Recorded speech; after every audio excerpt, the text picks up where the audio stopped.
G'day everybody, my name is Lowell and welcome to the channel. So we have a reaction video for us today. Now, I know there's a housing crisis and a fuel crisis and the groceries are getting stupid prices. I thought, you know what? What better way to get over that than looking at 15 biggest houses in the world? Yep, let's jump in.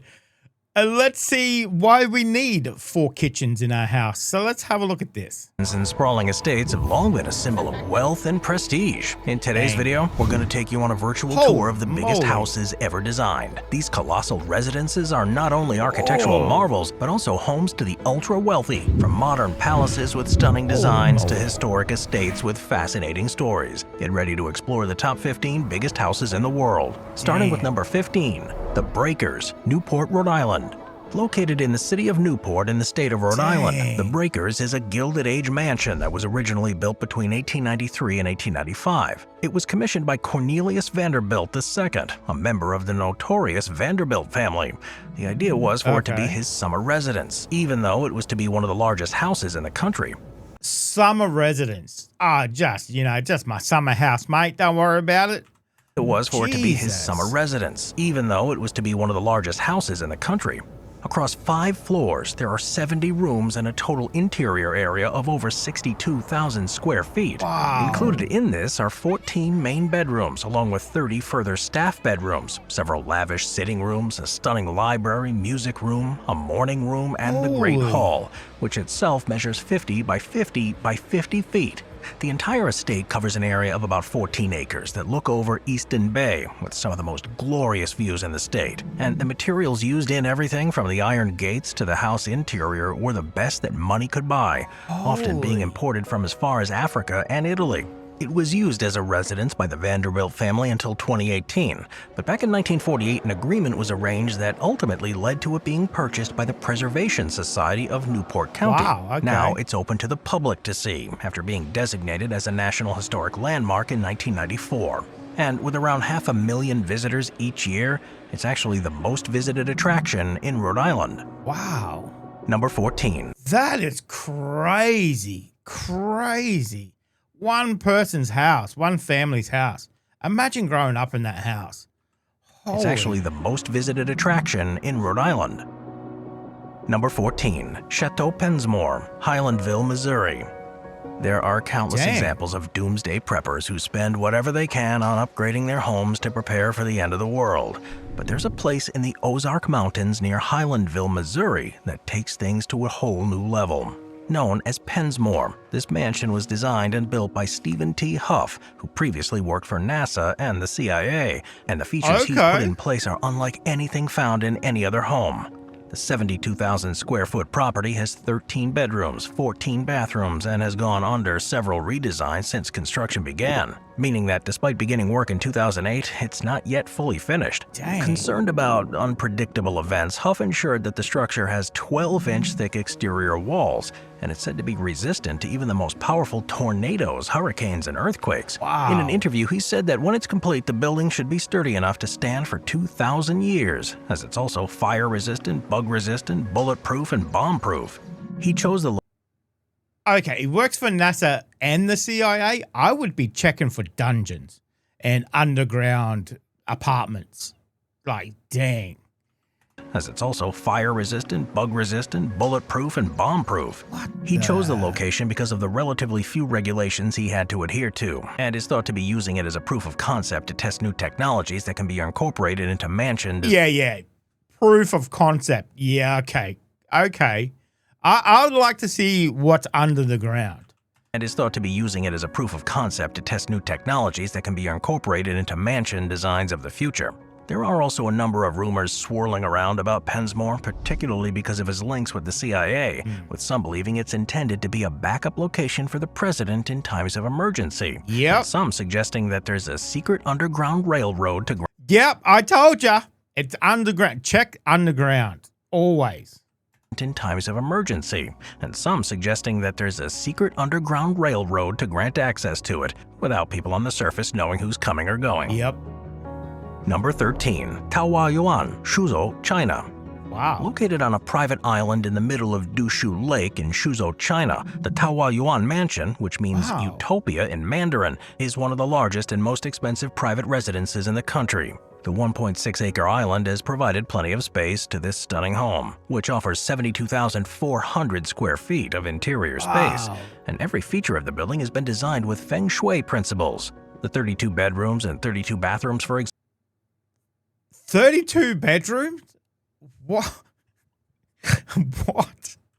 the building has been designed with feng shui principles. The 32 bedrooms and 32 bathrooms, for example, all face my south, God. which gives them ample natural light and incredible views over the lake. And while the home also has countless further rooms, such as 2 huge kitchens, Holy a wine cellar, living rooms, and entertainment spaces, it's arguably the exterior Wow. that's the most impressive. Water and stone Yeah. sculptors were brought in from Yeah. across China Yeah. to meticulously craft the space, which is full of craggly rocks, thousands of Mm-hmm. flowers, and even a natural waterfall. The infinity pool with Dang. its edge that looks over the garden and the lake is the best place to really appreciate how much thought has gone into this design. And it's no surprise that when it sold recently, it's believed to have cost almost $154 million. Oh, Number 154 million. I thought it would have been much more than that. Okay. It's okay. believed to have cost almost $154 million. Number 12. Villa Leopolda, France. Built on a hillside overlooking the Med, Villa Leopolda sits on 18 acres of land near Villefranche-sur-Mer in France, between Nice and Monaco, offering 30,000 square feet of floor space and believed to be worth between $500 to $700 million. It is truly an impressive property that offers views unlike anything you'll find anywhere else in the world. With 19 deluxe bedrooms and 14 bathrooms, as well as a bowling alley, several dining rooms, and a movie theater, the whole interior is decorated throughout with antique furniture, marble sculptures, and I love that. That's much better. I like that more than the fancy kind of stuffed furniture that you feel like you can't even sit on. I like that down home kind of country feel to it, nice and relaxed. That's a massive table too. Holy moly. the whole interior is decorated throughout with antique furniture, marble sculptures, and priceless artworks that were created by some of the most famous artists. That's because as well as being a modern-day paradise, Villa Leopolda is also a place steeped in history. It was originally built for King Leopold II from Belgium in 1902, was owned by Ferrari and Fiat for a while, and also the Safra family, and it's hosted countless dignitaries, celebrities, and the who's who of influential people from around the world over the past century. Much attention has been put into the exterior as to the main mansion, too, with 50 full-time gardeners tending to the grounds that feature more than 1,200 different species of trees, multiple gardens and courtyards, a large greenhouse, a fountain, and a huge swimming pool. If there's ever a place that was built for peace, calm, and relaxation while being cut off from the rest of the world, then this is it. Number 11. La Reverie, Palm Beach, Florida. There's a lot of these biggest houses in the States. Holy moly. Okay. Number 11. La Reverie, Palm Beach, Florida. In 2019, it was announced that Stephen Schoenfeld, a hedge fund billionaire, had purchased a property in Palm Beach, Florida for $111 million, which at the time was a record price for a house in Florida, and amazingly was only planning on using it as a vacation home. Called La Reverie, the stunning mansion had been built in 2011 on Billionaire's Row, and the grounds that run from the ocean to the Intercoastal Waterway, with 350 feet of beachfront and 233 feet along the waterway. As for the house itself, it's got about 84,000 square feet of interior space, which is spread across 10 bedrooms, almost 22 bathrooms, several larger spaces, and a series of surprising rooms such as... Wait, 10 bedrooms and 22 bathrooms? How does that work out? Why do you need so many bathrooms? Bedrooms, almost 22 bathrooms, several larger spaces, and a series of surprising rooms such as a bowling alley, spa, salon, and an ice cream stand, plus a candy parlor. Of course, it also has 2 pools, one that's outside and one that's inside, a tennis court, plenty of spaces to entertain guests. But despite it being so new, Schoenfeld and his wife planned on completely renovating the interior. Quite what they've done in the time since purchasing the property isn't publicly known, but you can be sure that with so many other wealthy neighbors, they've made sure that it's as luxurious and elegant as possible, and it's going to remain one of the largest modern homes in all of the United States. Number 10. Modern Versailles, Windermere, Florida. It can take a long time to build a mega mansion, and owners will often have to wait several years until their new home is ready to move into. But perhaps the most delayed project of all is known as the Modern Versailles. And despite beginning more than 15 years ago, it looks ridiculous on that coastline there. It looks I mean, the house to the right's not small either, but dang. God. Is known as the Modern Versailles. And despite beginning more than 15 years ago, it's still yet to be completed. This is partly because following the recession in 2008, the owners found themselves low on funds to continue with it, and also because it's proved to be so complicated.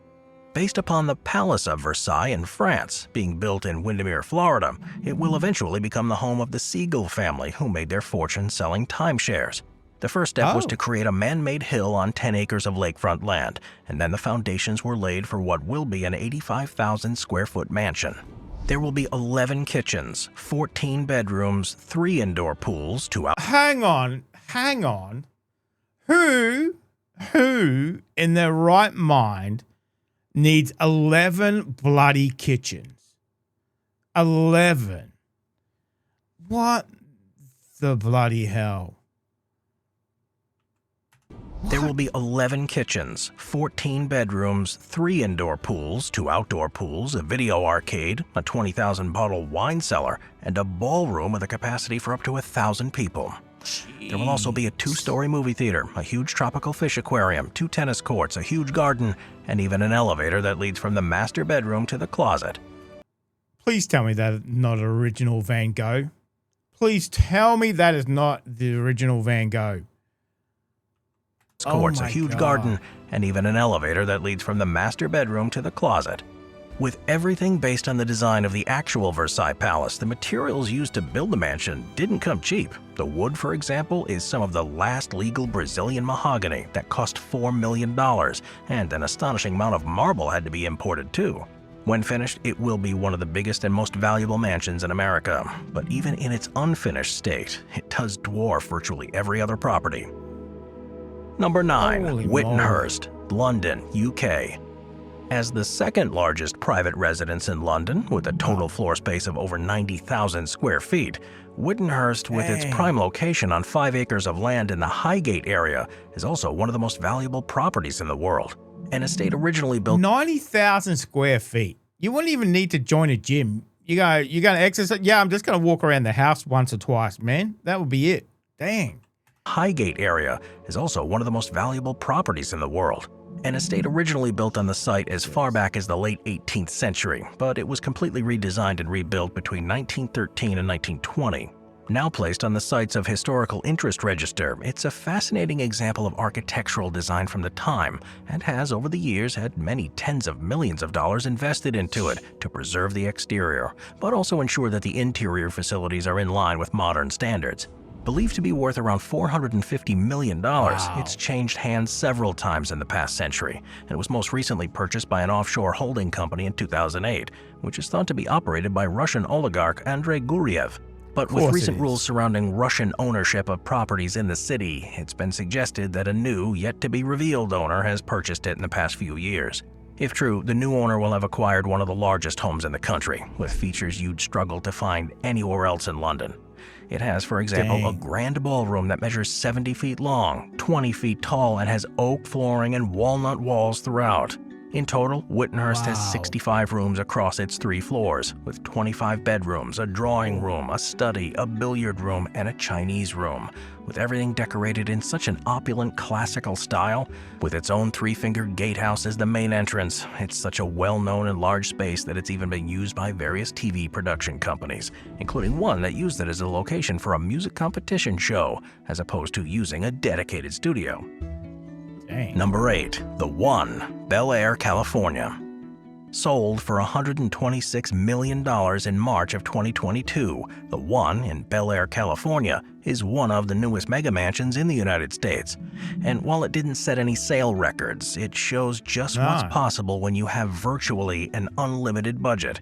Within the house, there's 105,000 square feet of floor space, which is all the more impressive considering it's located on a hilltop with 360-degree views around Los Angeles below.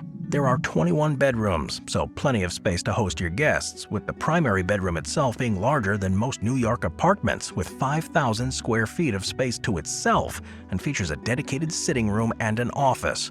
Elsewhere, there's a 30-car garage in an underground level, which has 2 turntables to show off a prized vehicle collection. On the 3rd floor is a gym with a lap pool, a bowling alley, a hair salon, and a juice bar, as well as a movie. I'm pretty sure I've seen that house in GTA 5. I'm pretty sure. Dang. Gym with a lap pool, a bowling alley, a hair salon, and a juice bar, as well as a movie theater, a cigar lounge, and a 10,000-bottle wine cellar. Ooh. Away from the main property is a 4,500 square foot guest house, which is set among the series of infinity pools that virtually surround the main mansion to almost form a type of moat. There's a real focus on enjoying the outdoor space too, with 10,000 square feet of roof deck, which is even served by an elevator, so you don't even need to use the staircase to get up there. Houses like this are few and far between. During construction, the company behind it actually went bankrupt because of how expensive the project turned out to be. It seemed at some points that no one would even be able to buy it, so there was a sense of relief when a fashion company owner finally did.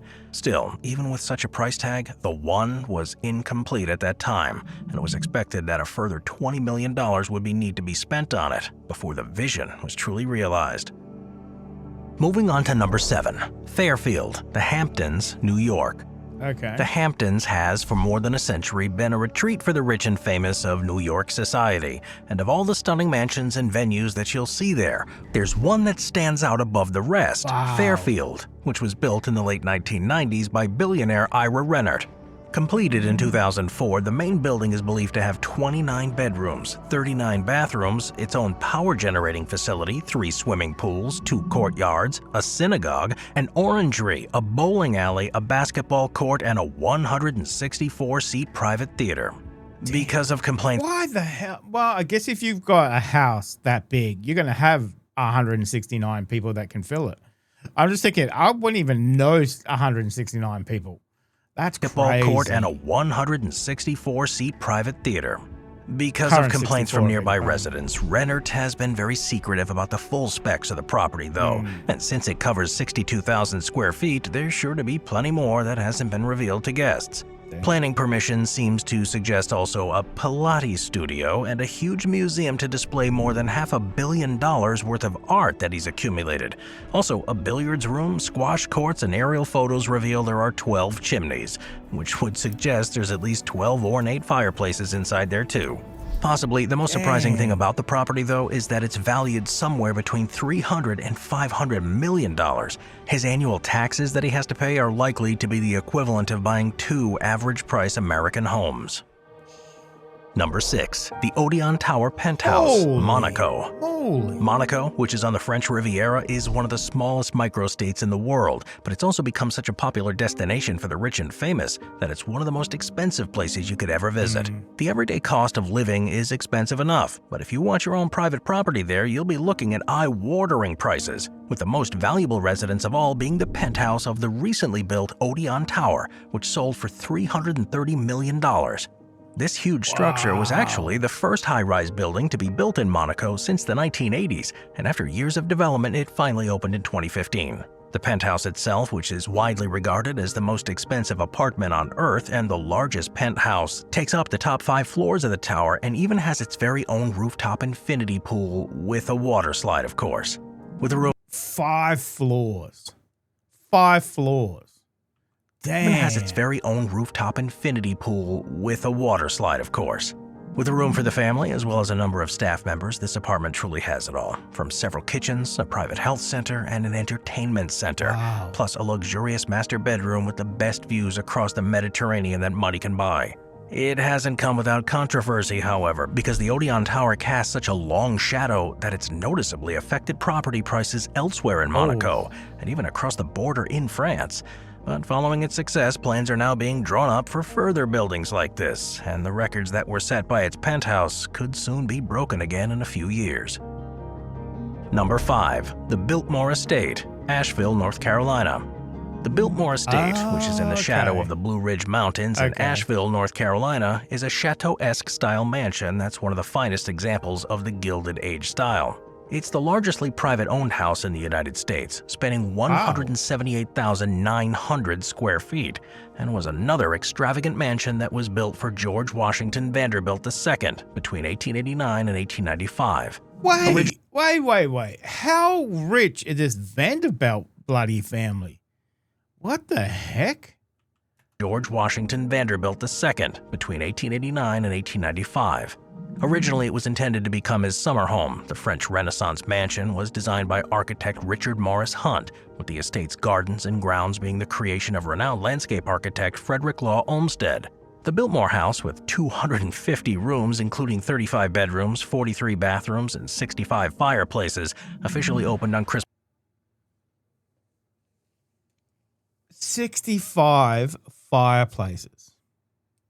65 fireplaces. Oh my God. Who needs 270 bloody rooms? 35 bedrooms, 43 bathrooms, and 65 fireplaces, officially opened on Christmas Eve of 1895, and would go on to host countless high society gatherings in the following years. Today, the Biltmore Estate is a historic house museum, but also stands as a national historical landmark. Such is its architectural importance. Impressively, it's got a huge indoor swimming pool in the basement, which also holds the record of being the largest privately owned underground space in the country. And to reach the second floor, you use a huge 107-step spiral cantilevered staircase that wraps around a wrought iron chandelier. The estate covers a massive 8,000 acres, which feature forested trails and breathtaking views, along with 75 acres of meticulously curated gardens. It's also where you'll find one of the nation's most visited wineries, which welcomes thousands of tourists from each year who come to witness the architectural glory and historical significance for themselves. Number 4. Antilia, Mumbai, India. Antilia, which is the standout structure of Billionaires Row in Mumbai, India, is named after a mythical island from the 15th century Spanish lore. It's the home of Indian billionaire Mukesh Ambani and his family, who moved in during 2012, and was built at an estimated cost of over $2 billion. It's a 27-story skyscraper with over 65,000 square feet of space. It's on Altamont Road in South Mumbai, which is one of the most expensive streets in the city, and was designed in consultation with the American architectural firm Perkins & Will and Hirsch Bender Associates. Work on it began in 2008, and it was completed in 2010. And in order to ensure it'll stay standing, it had to be built in a way that allows it to endure an earthquake exceeding magnitude 8. It measures about 568 feet tall, and it's got everything you'd expect and plenty more. There are, for example, a 168 car garage, a ballroom, terraced gardens, several swimming pools, and even a snow room that releases snowflakes from the walls. There's also the 80-seat theater, a spa, and 9 high-speed elevators to gain access to the upper floors, with each floor said to have been decorated with entirely different materials, so it feels like you're being transported into a brand new space. As impressive as it is, Antilia is a controversial structure in the city because of the way it highlights the differences between the rich and the poor in India, with the towering skyscraper visible from some of the most poverty-stricken neighborhoods. It's unlikely, though, anyone else will try to build something like it again. Number 3. Buckingham Palace, London, United Kingdom. Buckingham Palace, which is the symbol of the British monarchy, originally began life as a large townhouse that was built for the Duke of Buckingham in 1703. Over time, though, extensions have been added and transformed it into what it is today, as the largest residence in the UK and the most valuable considering it's located in the city of Westminster, in the heart of London. The palace takes its name from the owner of that original townhouse, and it became part of the royal estate when King George III bought it in 1762 for his wife, Queen Charlotte, when it became known for a time as the Queen's House. The extension works on the house were begun by George IV, with architects John Nash and Edward Bloor significantly enlarging and redesigning it in the 19th century. Since 1837, under the reign of Queen Victoria, the palace has served as the official London residence of the UK's sovereigns, which began its role as the administrative headquarters of the monarchy, a function it still fulfills to this day. It features a total of 775 rooms. Buckingham Palace is a vast complex of interwoven corridors that include 19 staterooms, 52 royal and guest bedrooms, 188 staff bedrooms, 92 offices, and 78 bathrooms. There's a swimming pool, its own post office, a jewelry studio, a theater, and plenty more, along with the largest private garden in London, which covers 39 acres. As well as being the private residence for the royal family, it is also the venue for state occasions and royal hospitality. The world-famous forecourt of Buckingham Palace, where the changing of the guard ceremony takes place, was added in 1911, providing a focal point for festivities. With hundreds of millions of dollars worth of artwork, sculptures, and monuments throughout, it's a living museum that each summer is partially opened up to visitors to give a glimpse into how the royals live. Number 2. Laxmi Vilas Palace, Vadodara, India.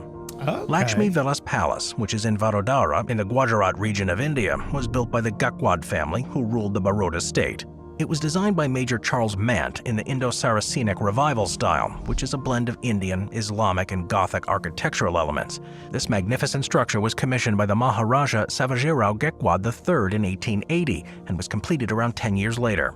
Spread over an area of 500 acres, Laxmi Vilas Palace was said at the time it was finished to be 4 times the size of Buckingham Palace. When it opened, it was considered the largest private dwelling ever built, with a cost of around $220,000, which is the equivalent to around $7.5 million today. The palace's size showed the ambitions and wealth of the Gaekwad dynasty, and it stands as an opulent place today, with 170 rooms each detailed with meticulous craftsmanship and ornate design. As with other palaces, it holds countless architectural pieces and works of art and represents an important time in the history of Indian princely states, showcasing the confluence of different architectural styles and the aspirations of Indian royalty during the colonial era. It's a reminder of India's sometimes controversial royal heritage, and for anyone traveling through the region, is somewhere you simply have to see to believe. Dang. Number 1. Istana Nurul Iman Palace, Bandar Seri Begawan, Brunei. Istana Nurul Iman, which translates to mean the Light of the Faith Palace, is the official residence of the Sultan of Brunei, Hassan al-Bolkiah, and the seat of the Brunei government. The palace holds the Guinness World Record for being the largest palace and royal residence in the world by floor space, and it's situated on a huge plot of riverside land that sprawls over the hills alongside the Brunei River, a few miles to the southwest of Bandar Seri Begawan. This stunning structure was built in 1984 at an estimated cost of $400 million, which is the equivalent of around $1.1 billion today, and has as many as 1,788 rooms, which includes 1,700 rooms. Okay. And has as many as 1,788 rooms, which includes air-conditioned stables for 200 of the Sultan's polo ponies, gold door handles, and over 250 bathrooms. This palace is 250, but how many people live in this bloody palace? It's not a palace at that stage, it's a bloody city. That's ridiculous. Gold door handles, and over 250 bathrooms. This palace is said to have more than 2.1 million square feet of floor space. And throughout, there are 564 chandeliers, 51,000 light bulbs, 44 stairways, and 18 elevators. Unbelievably, it's got a banquet hall that can host as many as 5,000 seated guests at a time, a mosque with room for 1,500 people, and 5 swimming pools. While some mega-wealthy homeowners may decide to build a 110-car garage for their collection, the Sultan of Brunei has taken things to a whole new level. On site, he has 110 different garages, which are used to house his collection of 7,000 cars, which is worth a reported $5 billion. It is the largest building in the world that's the residence of just one family. But there's more as to why it's so big. It used to host all of the country's state functions too, and within the palace there's also the Prime Minister's office, and the site is officially the seat of Brunei's government. Because of its importance, it's closed to visitors for the majority of the year, but this all changes during the Islamic celebration that's held at the end of Ramadan. Over a 3-day period, the palace welcomes as many as 110,000 people who are given gifts of food and money. I'll see you guys next time. Watch our binge-watching playlist if you'd like to watch all of our most popular top 15 videos. Grab a drink, grab a snack, and get ready to binge. That was a very interesting video. Obviously, ridiculous houses, ridiculous bloody houses. Like, you know, that one that's getting built, 11 kitchens. Who needs 11 kitchens?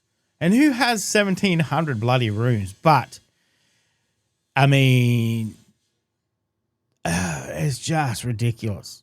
It is just ridiculous. You know, you think about, you know, the average person struggling and whatever else, and these mega wealthy people are building these houses that they probably don't even, summer residence and whatever else, and they don't live in it, or they don't visit every room and everything else. You just think, dang, okay. I mean, it's their money; they can do with it what they will. But you just think of some of these residences. You just think, God, I don't know. I don't know if I'd want to live in somewhere that big, where you have to have, you basically have to have staff to look after you. There's no way you're cleaning, 32 bloody bedrooms.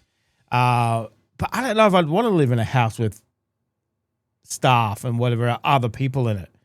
I don't know. I'm pretty happy with the old 3-bedroom whatever house. But dang. I can't imagine. Nice places to go and visit, obviously, to see how the other half, well, not even the other 0.5% live. Some of them historical, some of them like that Palace 1984. But, man, some of those numbers are ridiculous. Ridiculous. A lot of them in America too. So,